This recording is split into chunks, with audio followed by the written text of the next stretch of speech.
I remember a story of this Korean soccer player, a world-renowned soccer player, and I may have shared this with you all, but his name is Ji-sung Park, and Ji-sung Park is world-renowned. He represented the Korean national team, and he was scouted, one of the first Korean players, international Korean players, to be scouted to play for Manchester United, which is kind of the mecca of soccer.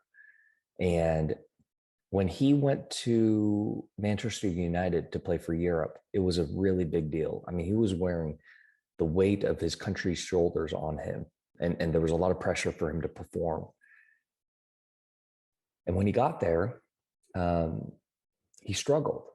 I don't know how long he struggled for, but he hit a slump where he couldn't get out of that performance slump.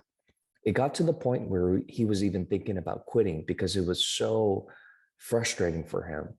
And he remembered a time where the Manchester United was playing on their home ground. The entire team went out. And when the team went out, to the field, the whole stadium was just cheering for them. Yeah, yeah, let's go, let's go. And then when Ji-sung Park went out into the field, the whole stadium, his own home stadium, was booing for him. Boo, get off, go back home, And it was to the point where he was publicly humiliated because he was not living up to that expectation. And he was really, really hard on himself. He was really critical of himself, feeling like he let his country down, his home team down, himself down, his parents down, his coaches. And in this interview, he had started to pick his game back up, and he started getting his confidence back. And they were asking him, how did you do it? Like, what allowed you to get back and your performance and your confidence and everything back to normal, or where you were expected to play? And he said, I remember when I was practicing with my teammates, and it was a very easy pass that my teammate was just maybe 10, 15 feet in front of me. And I would just kick the ball to him and just pass it to him, a very basic elementary pass. And every time I did that successfully, I would tell myself, good job, nice pass. See, I knew you could do it, good job.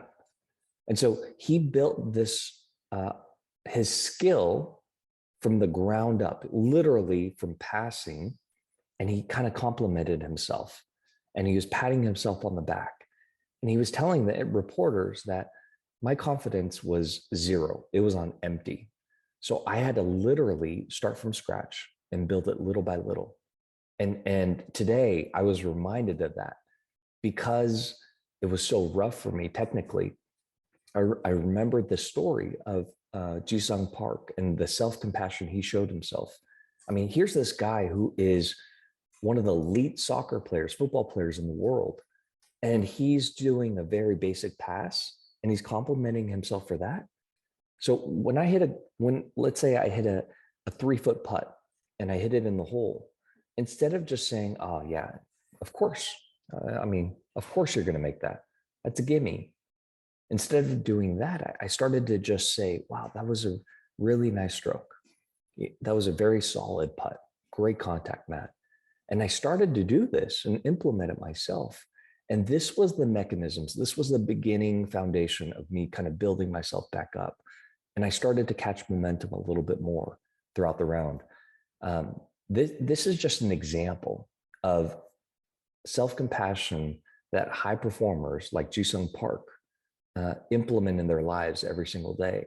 And it's something that it's available to us because we have to recognize that we are probably one of the harshest critics in our own lives.